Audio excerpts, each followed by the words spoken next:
اور بچے کی تربیت پر، اس کے اخلاق پر، کردار پر جو چیزیں اثر انداز ہو سکتی ہیں، ہمیں ان کا بھی خیال کرنا چاہیے کہ کون سی ایسی چیزیں ہیں جو ہماری اولاد کی تربیت پہ، اس کے اخلاق پہ، اس کے کردار پہ برا اثر ڈالتی ہیں۔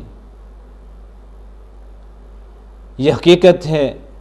کہ ہماری اولاد گھر کی چار دیواری میں محدود نہیں رہ سکتی ہے۔ ہماری اولاد نے گھر سے باہر نکلنا ہے، محلے میں، محلے کے بچوں کے ساتھ کھیلنا ہے۔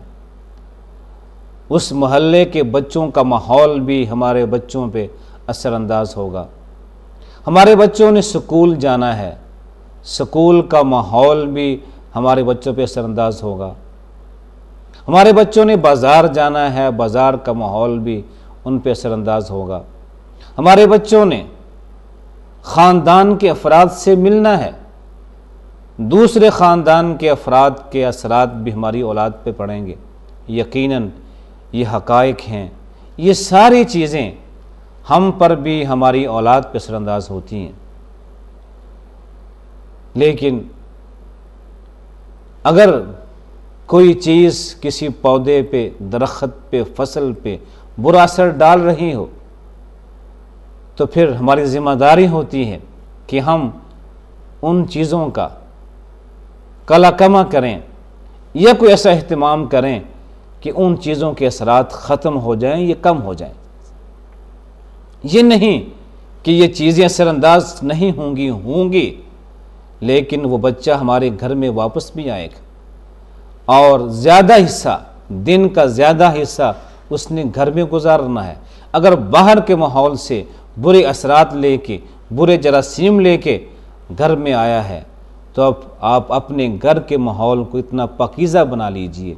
اتنا اچھا بنا لیجئے کہ باہر سے جو جراثیم گھر میں لے کے آیا ہے وہ صاف ہو جائیں، دھل جائیں، ختم ہو جائیں، اور جو باہر سے بری باتیں سیکھ کر آیا ہے گھر کا ماحول اس کی ایسے انداز میں تربیت کریں کہ وہ ساری باتیں اس کے ذہن سے نکل جائیں۔ اس لیے ماں باپ کا فرض بنتا ہے کہ اپنے گھر کے ماحول کو پاکیزہ بنائیں، گھر کے ماحول کو ایسا بنائیں کہ باہر کے ماحول کے برے اثرات بھی گھر کا ماحول اس کو ختم کر ڈالے۔ اولاد پر سب سے پہلی چیز جو اثر انداز ہوتی ہے وہ خاندان ہوتا ہے۔ اس لیے ماں باپ کا یہ فرض بنتا ہے کہ اپنی اولاد کے لیے بیوی کا انتخاب ایک اچھا انتخاب کریں۔ یہ فریضہ ماں باپ کا ہے، اولاد کا حق ہے ماں باپ کے ذمہ کہ اپنے بیٹے کے لیے اچھی بیوی کا انتخاب کریں، ایسی بیوی جو نیک ہو، صالح ہو اور ان کے بیٹے کی اولاد کی صحیح تربیت کر سکے۔ یہ ایک ایسی چیز ہے جو آج کل ہماری نگاہوں سے اوجھل ہے اور ہم اس جانب توجہ نہیں دیتے۔ اپنے بیٹے کے لیے ایسی بیوی کا انتخاب کرتے ہیں، اپنے گھر کے لیے ایسی بہو کا انتخاب کرتے ہیں جو کسی مالدار گھرانے کی ہو، بہت زیادہ جہیز لانے والی ہو، خوبصورت ہو، سیرت جیسی بھی ہو، شکل حسین ہونی چاہیے، عادات جیسی بھی ہیں وہ خوبصورت ہو، مالدار ہو، لیکن سیرت کو ہم بھول جاتے ہیں کہ جس سیرت نے اس کے گھر کے نونہالوں کی تربیت کرنی ہے، پرورش کرنی ہے، اگر وہ سیرت اچھی نہیں ہوگی تو آپ کے پوتوں اور پوتیوں کی تربیت صحیح نہیں ہوگی۔ حضرت عمر فاروق خلیفہ وقت ہیں، رات کو مدینے کی گلیوں میں گشت کرتے ہیں، اپنی رعایا کی مشکلات کو، ان کی تکلیفوں کو جاننے کے لیے کہ میرے عوام کس حال میں ہیں، کس مشکل میں ہیں، کس کیفیت میں ہیں۔ ان کا معمول تھا کہ لوگ رات کو گھروں میں سوتے تھے، لیکن خلیفہ وقت مدینے کی گلیوں میں گشت کیا کرتا تھا۔ حضرت عمر فاروق ایک رات کسی گھر سے یہ آواز سنتے ہیں کہ ایک بڑی عمر کی عورت اپنی بیٹی کو کہہ رہی ہے کہ بیٹی، یہ جو دودھ ہمیں اپنے جانوروں سے حاصل ہوا ہے یہ مقدار میں بہت کم ہے، اسے ہم بیچیں گے تو اس سے اتنی قیمت حاصل نہیں ہوگی جس سے ہمارے گھر کے اخراجات پورے ہو سکیں، اس لیے اس دودھ میں تھوڑا سا پانی ملا دو تاکہ ہماری آمدن بڑھ جائے۔ تو بیٹی کی آواز آتی ہے کہ اماں جان، کہ آپ کو معلوم نہیں ہے کہ امیر المومنین حضرت عمر فاروق نے اس سے منع کیا ہے کہ ہم دودھ میں پانی ملائیں۔ تو ماں کہتی ہے کہ بیٹی، یہاں کون سا عمر ہمیں موجود ہے، ہمیں دیکھ رہا ہے،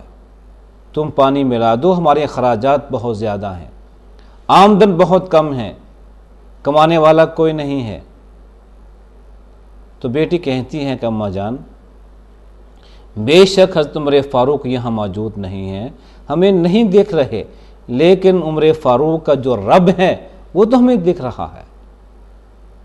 حضرت عمر نے جس رب کا حکم نافذ کیا ہے وہ رب تو ہمیں دیکھ رہا ہے۔ جب حضرت عمر فاروق ماں اور بیٹی کا یہ مکالمہ سنتے ہیں تو ان کے دل میں اس بچی کی محبت پیدا ہوتی ہے، کس قدر اس کا ایمان مضبوط ہے، کس قدر نیک اور صالح ہے۔ گھر جاتے ہیں، اپنے بیٹے سے کہتے ہیں کہ بیٹا عاصم، میں نے تیرے لیے